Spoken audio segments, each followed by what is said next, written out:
Waalaikumsalam.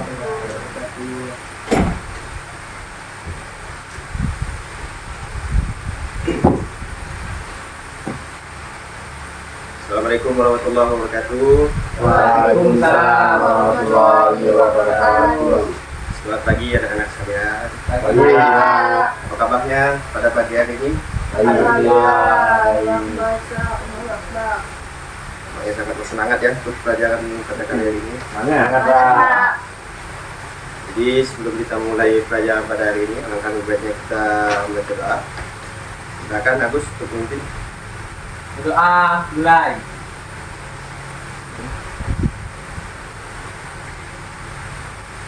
Doa selesai. Jadi sebelum kita memulai mata pelajaran kita pada hari ini, saya akan absen terlebih dahulu ya. Ya Pak.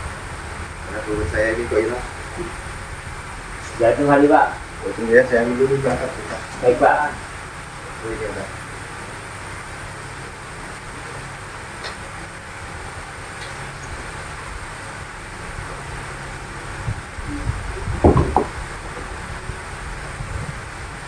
Absen dulu ya. Siap.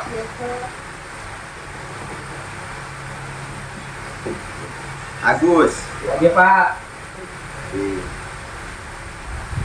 Azwar Abu Bakar. Hadir Pak. Ardia Ningsih. Pak. Davi. Hadir Pak. Nanti kita ada semua ya. Iya. Jadi sebelum kita memulai pelajaran pada hari ini, silakan untuk mengecek kerapian pakaiannya dulu yang merasa pakaiannya dibuang, tapi diusulkan dan juga diperhatikan tulisan duduknya, jangan sampai ada yang berantakan ya. Oke Pak. Ya Pak. Oke. Jadi pada hari ini kita akan masuk pelajaran selanjutnya. Ini merupakan pelajaran terakhir bagi kalian di semester ini. Tidak terasa kalian akan naik kelas. Ada uang ulangan nanti ya. Jadi kita akan membahas tentang memahami peristiwa kerasulan Nabi Muhammad SAW. Silakan buka bukunya. Halaman 61.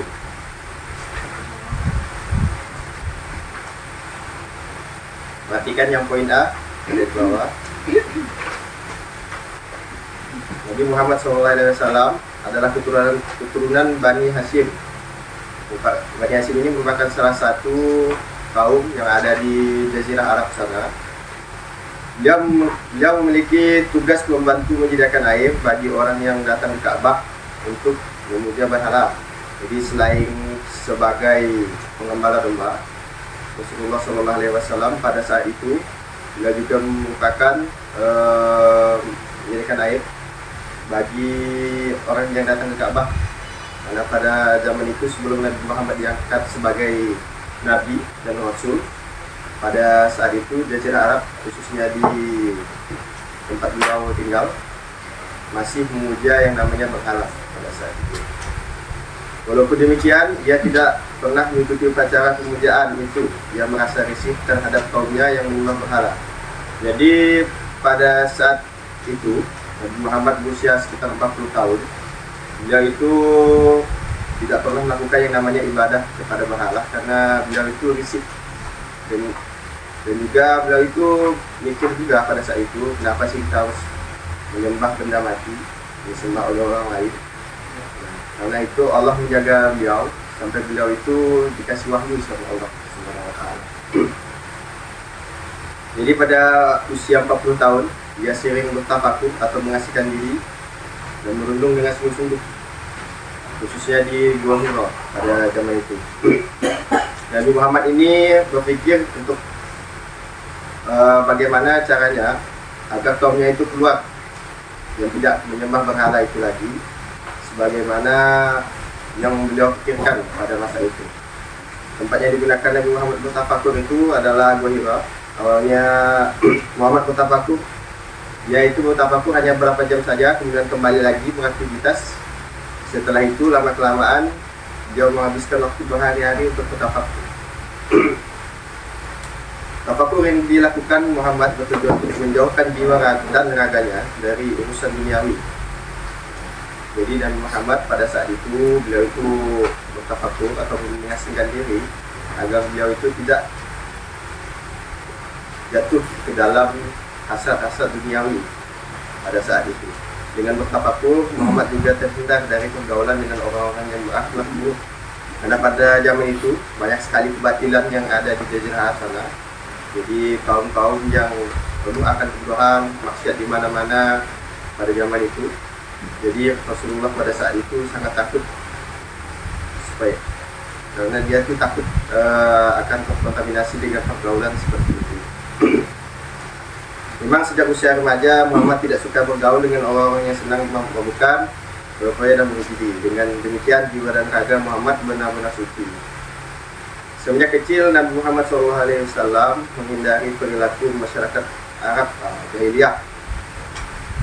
Jadi sejak kecil Nabi Muhammad itu sangat menjauhi perilaku jahiliyah karena Allah yang menjaga beliau buat dari kecil agar tidak masuk ataupun mengikut dengan kebodohan yang ada pada saat itu di jazirah Arab. Beliau juga menghindari cara beribadah orang Arab menyembah patung atau berhala, matahari, bulan, bintang, pohon, dan air.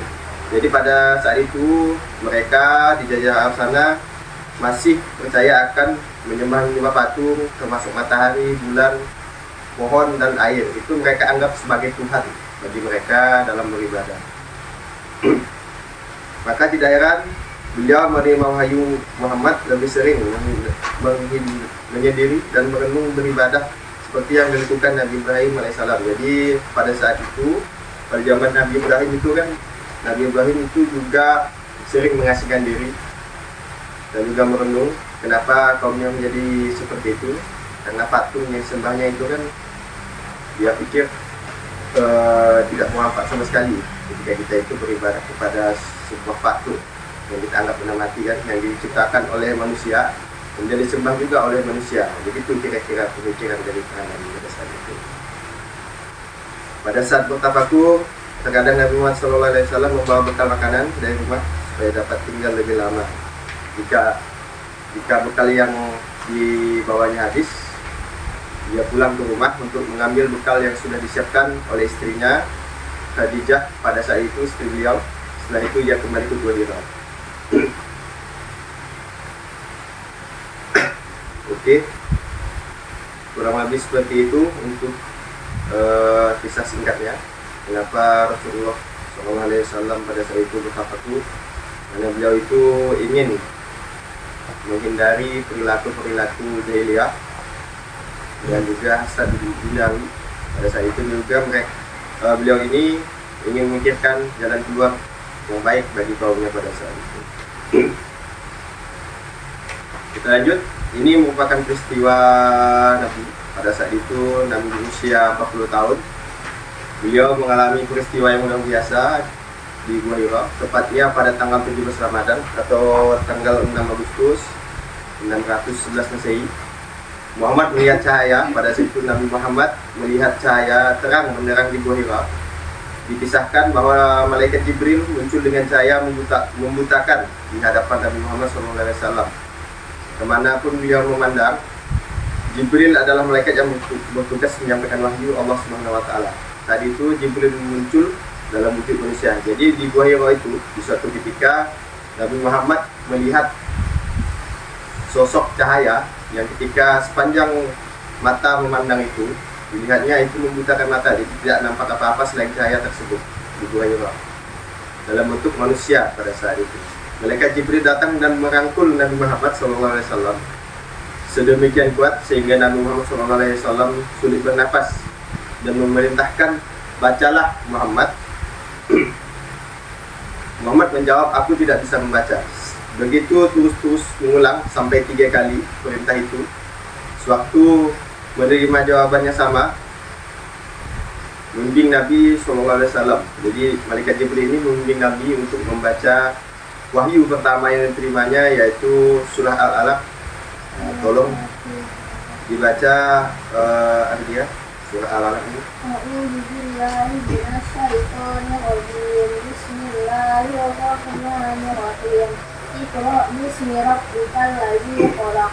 Khalaqal insana min 'alaq. Iqra wa rabbukal akram.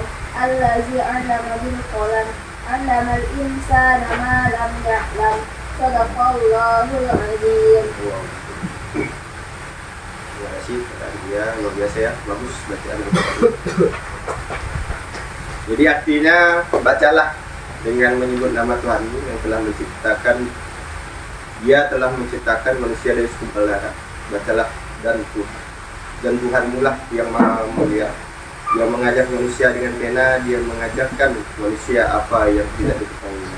Jadi wahyu pertama yang disampaikan Allah melalui malaikat Jibril pada saat itu adalah menyuruh Nabi Muhammad untuk membaca, di mana pada saat itu keadaannya seluruh kaum yang ada di Jazirah Arab sana mengalami yang namanya masa jahiliyah, kebodohan di mana-mana, termasuk Nabi Muhammad saat itu tidak bisa membaca, kemudian dituntun oleh malaikat Jibril untuk membaca surah Al-Alaq namanya. Itu merupakan wahyu pertama yang diterima oleh Nabi Muhammad pada saat itu, pada tanggal 17 Ramadan. Makanya sekarang 17 Ramadan diperingati sebagai malam apa? Nah, malam Nuzulul Quran. Setelah mengalami peristiwa di atas, Nabi Muhammad SAW turun dari gua Hira dan pulang dengan kondisi ketakutan dan bingung. Jadi pada saat setelah dapat peristiwa tersebut, Nabi Muhammad itu gemetar badannya, segemetar-gemetarnya ketakutan, dan kemudian menggigil dengan keringat dingin. Kemudian istrinya Khadijah merasa heran melihat kondisi suaminya, karena selama ini belum pernah terjadi Nabi Muhammad SAW kondisinya seperti itu. Kemudian si istrinya menyelimuti beliau. Kemudian beliau berkata, selimutilah aku. Saking terkejutnya dan ketakutannya Nabi Muhammad pada saat itu. Nabi Muhammad SAW gigil seperti orang yang terkena demam. Jadi badan beliau pada saat itu panas dingin ketika melalui peristiwa yang menakjubkan itu kan. Khadijah berusaha menenangkan Nabi Muhammad SAW. Setelah hilang rasa takutnya, dan Muhammad SAW pun kemudian menceritakan semua yang dialaminya di Gua Hira untuk menenteramkan hati Nabi Muhammad SAW. Kemudian istrinya Khadijah ini mengajak dia untuk bertemu dengan pamannya yang bernama Waraqah bin Naufal. Waraqah bin Naufal ini adalah orang Nasrani yang memiliki pengetahuan yang luas tentang isi kitab Taurat dan kitab Injil. Kemudian Waraqah ini berkata, yang datang kepadamu adalah An-Namus Al-Akbar atau malaikat Jibril yang pernah datang kepada Nabi Musa alaihissalam. Sesungguhnya engkau adalah orang yang terpilih menjadi Rasul Allah Subhanahu wa Ta'ala. Kaummu akan mengatakan bahwa engkau penipu. Mereka akan musuhimu, melawanmu dan membuangmu. Sungguh bila aku masih hidup sampai waktu itu, aku akan membelamu. Jadi pada saat Nabi Muhammad diangkat menjadi Rasul, pada saat itu di Jazirah Arab seluruh masyarakatnya masih menggunakan kitab Taurat dan kitab Injil sebagai acuan dalam beribadah. Sebelum kemudian Al-Quran datang untuk menyempurnakan kitab-kitab tersebut, maka pada saat itu kaum-kaum yang ada di Jazirah terus mempelajari yang namanya kitab Taurat dan kitab Injil. Dan kemudian terbukti setelah perjalanan panjang yang telah kita baca kisah-kisah Nabi Muhammad, bahwa ketika dia menyampaikan kebenaran, menyampaikan wahyu-wahyu Allah pada saat itu, dia itu dimusuhi dan dianggap penipu oleh masyarakat yang ada di Jazirah Arab pada saat itu. Peristiwa pengalihan wahyu pertama di Gua Hira itu terjadi pada tanggal 17 Ramadan 611 Masehi. Umat Islam diperintahkan untuk selalu mengingat peristiwa tersebut agar dapat mengambil hikmah yang terkandung dalam kejadian peristiwa tersebut. Selanjutnya, mengamalkan wahyu Allah Subhanahu wa Ta'ala berupa Al-Quran, kitab suci bagi umat Islam. Allah Subhanahu wa Ta'ala telah memilih dan mengangkat Nabi Muhammad SAW menjadi Rasul atau utusannya untuk menyebar kebenaran pada umat manusia. Jadi untuk selanjutnya untuk memperdalam materi, kalian semuanya mengingat untuk materi UAS selanjutnya, kita kita akan menonton sedikit. Jadi supaya anak-anak bisa ingat ya. Ya Pak.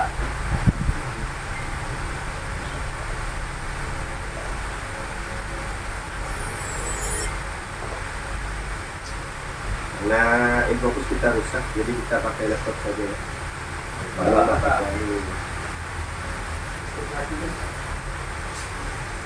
Silakan untuk merapat sedikit.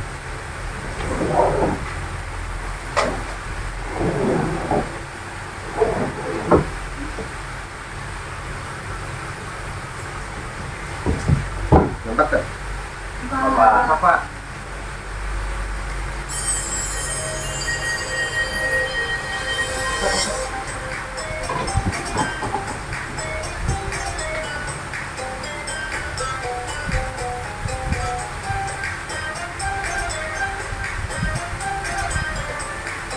Itu ala bersama itu.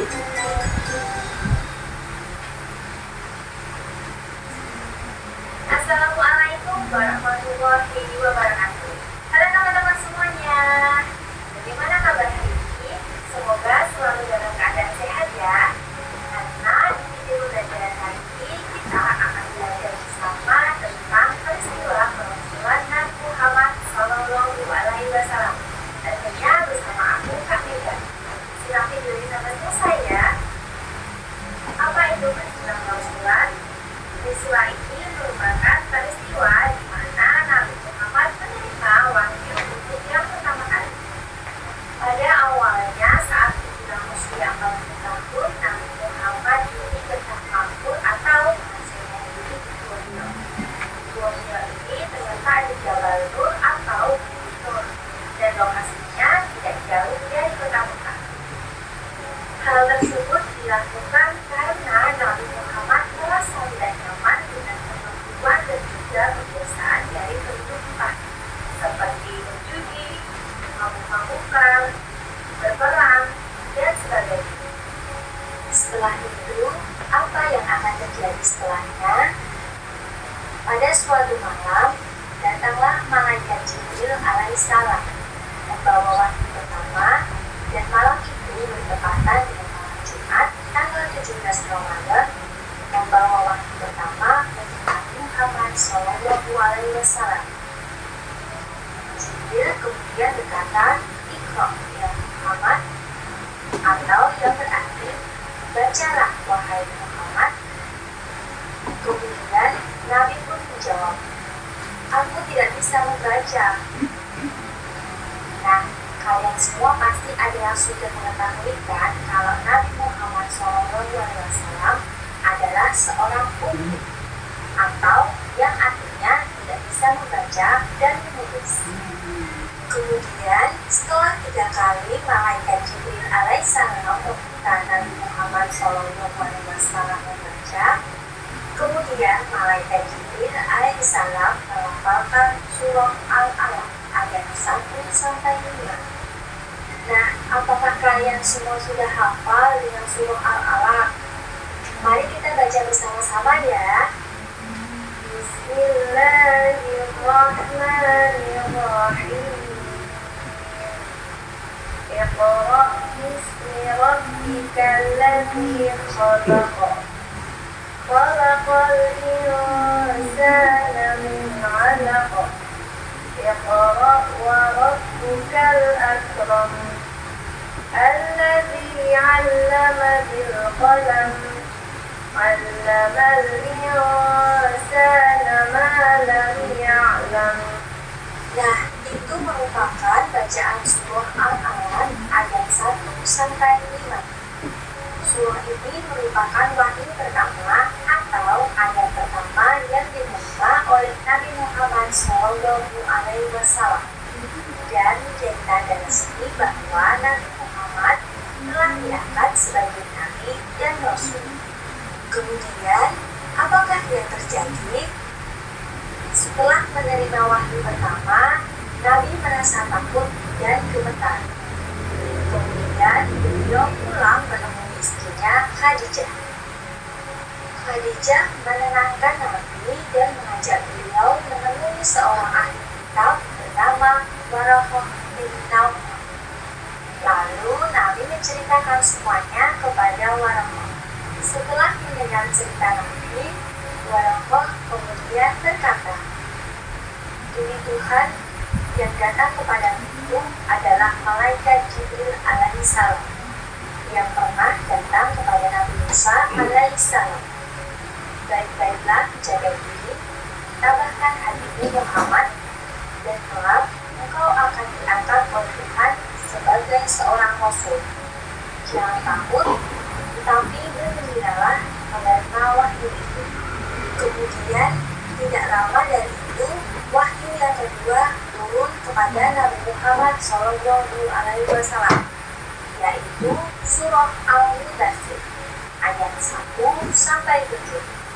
Wahyu tersebut merupakan perintah Allah Subhanahu wa Ta'ala kepada Nabi Muhammad untuk menyampaikan wahyu pada seluruh umat manusia. Sejak saat itu, Nabi memiliki tugas baru, yaitu berdakwah. Kemudian Nabi Muhammad SAW mulai berdakwah. Orang pertama sekaligus wanita pertama yang menerima dakwah dari Nabi dan menjadi orang pertama yang beriman, yaitu Khadijah atau istri dari Nabi. Nabi Muhammad menjalankan dakwah secara diam-diam selama 3 tahun dan belasan orang berhasil masuk agama Islam. Orang itu disebut sebagai as-sabiqun al-awwalun atau orang-orang yang pertama kali memeluk agama Islam. Mereka mendapatkan pengajaran langsung dari Nabi Muhammad SAW yang dilakukan di rumah Al-Qawm bin Al-Qawm. Kemudian turunlah wahyu selanjutnya yang memerintahkan untuk berdakwah secara terang-terangan. Perintah itu terdapat pada surah Al-Hijr ayat 94. Walaupun terdapat pertentangan dan juga penolakan dari kaum Quraisy, Nabi tetap menjalankan dakwahnya dan mengajak seluruh lapisan masyarakat untuk memeluk agama Islam. Hari demi hari, pengikut dari Nabi Muhammad semakin banyak. Mereka datang pada Nabi untuk menyatakan keislamannya. Dan sejak saat itulah mereka menerima seluruh ajaran-ajaran dari Nabi Muhammad SAW. Sudah ya, kira-kira begitu terkait peristiwa Nabi Muhammad SAW. Udah hafal ya kira-kira peristiwanya? Apa? Jadi untuk selanjutnya, kira-kira sebelumnya ada yang ingin ditanyakan terkait materi kita pada hari ini? Tidak ada, Pak. Ada jelas Pak. Semuanya sudah mengerti semua ya. Tidak, Pak. Jadi saya ingin menambahkan sedikit terkait materi. Jadi ketika peristiwa Nabi Muhammad SAW itu diangkat sebagai Rasul, jadi dia itu tadi kan seperti yang disampaikan, kemudian tidak lama setelah dia diberi wahyu pertama, dia diberi wahyu kedua oleh Allah Subhanahu Wa Taala untuk menyampaikan wahyu Allah Subhanahu Wa Taala pada semua orang. Jadi beliau itu berdakwah awal-awal itu secara diam-diam terlebih dahulu, kemudian selama 3 tahun kalau tidak salah saya, selama 3 tahun banyak sekali pertentangan pada saat itu di Jazirah Arab. Jadi sebagaimana di kehidupan sehari-hari, kadang-kala ketika kita menyampaikan kebenaran pasti akan ada juga yang menentangnya. Jadi untuk anak-anak sekalian, jangan lupa untuk menegakkan kebenaran selama itu benar, dan jangan menegakkan kesalahan dan membenarkan kesalahan. Itu pesan yang dapat saya sampaikan. Selanjutnya saya ingin memberi tugas kepada anak-anak sekalian. Jadi tugas kalian yaitu adalah meringkas ataupun menulis ulang kisah yang telah kalian baca, hingga nanti dipresentasikan ya di depan. Silakan izin. dan kawan.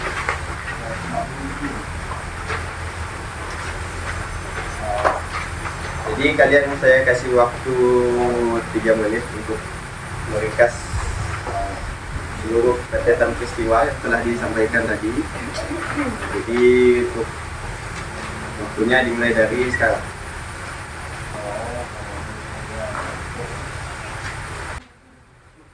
Bagaimana? Sudah? Bapak. Bapak. Siapa yang mau dari depan lebih dahulu? Abu Pak. Agus Pak. Abu Pak. Coba angkat tangan dan sama diri. Saya Pak. Nah, silakan. Baik Pak, makasih Pak. Berdirilah sini. Oh baik Pak. Baik, jadi yang dapat saya simpulkan dari penjelasan Bapak tadi adalah bahwa Nabi Muhammad ini merupakan keturunan Bani Hasyim, yang mana mendapatkan wahyu. Yang pertama adalah surah Al-Alaq 1 sampai 5. Kemudian surah Al-Mudaththir dan terakhir adalah Al-Hijr. Nah, mungkin itu saja Pak yang dapat saya simpulkan. Terima kasih. Baik. Terima kasih kepada Abdullah. Siapa lagi? Pak. Ada Adia.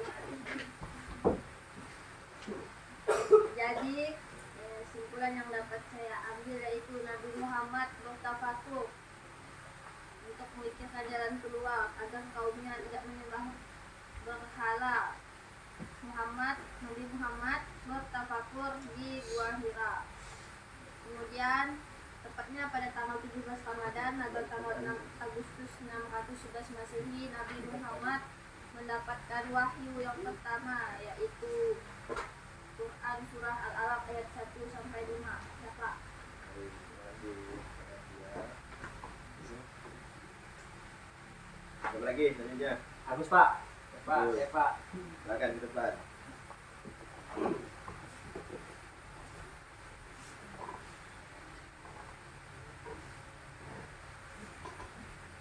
Baik, yang saya ketahui tadi dan tempat saya simpulkan, Nabi Muhammad merupakan nabi yang menerima wahyu pada tanggal 17 Ramadan atau pada tanggal 6 Agustus 611 Masehi,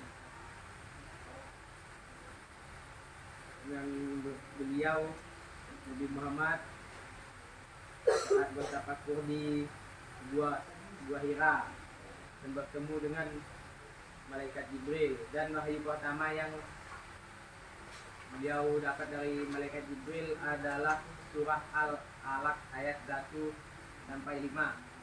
Sekian yang dapat saya simpulkan dari materi tadi.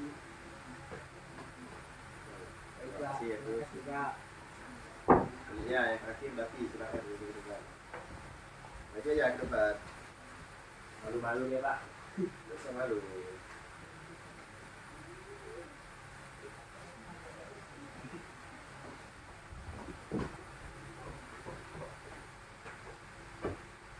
Nah, jadi yang dapat saya simpulkan yaitu tamakur yang dilakukan Muhammad bertujuan untuk menjauhkan jiwa dan raganya dari urusan keduniawian. Dengan bertafakur, Muhammad juga terhindar dari pergaulan dengan orang-orang yang berakhlak buruk. Pak. Oke, silakan. Nah, kasih aplaus dulu untuk baik. Kegiatan rangkuman atau kesimpulan sudah kita selesaikan tadi. Untuk mewakilinya materi kita pada hari ini, saya akan memberikan soal agar kalian semua ini lebih paham. Silakan untuk mengerjakannya, waktunya 2 menit. Ini jawabannya cukup.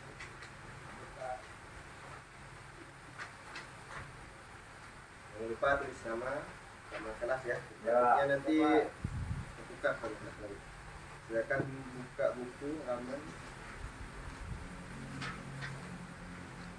Nah, halaman 69. Itu ada di kegiatan Ayo Pelatih. Silakan untuk mengerjakan. Jawabannya cukup singkat-singkat saja.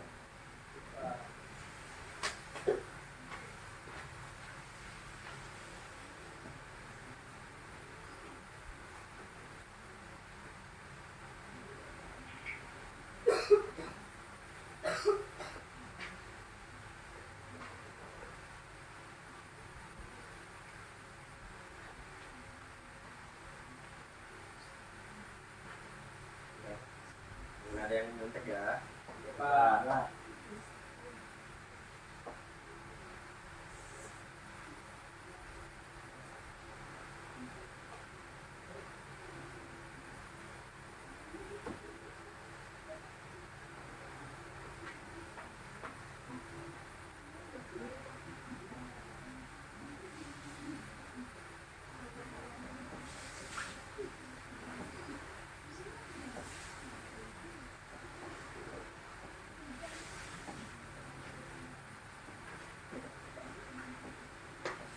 Sudah semuanya. Ya, Pak. Silakan Agus kumpulkan. Gitu.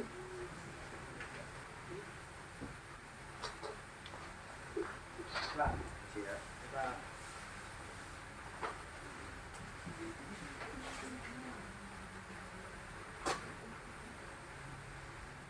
Jadi mungkin sekian pelajaran kita pada hari ini. Untuk materi selanjutnya kita akan menghadapi UAS, ujian akhir semester.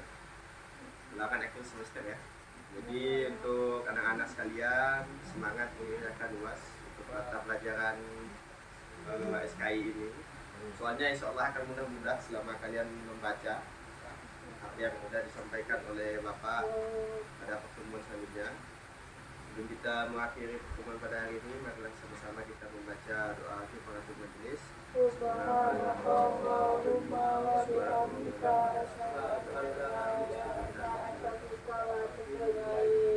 Dan dari saya, Assalamualaikum warahmatullahi wabarakatuh. Waalaikumsalam warahmatullahi wabarakatuh. Terima kasih, Pak. Terima kasih, Pak.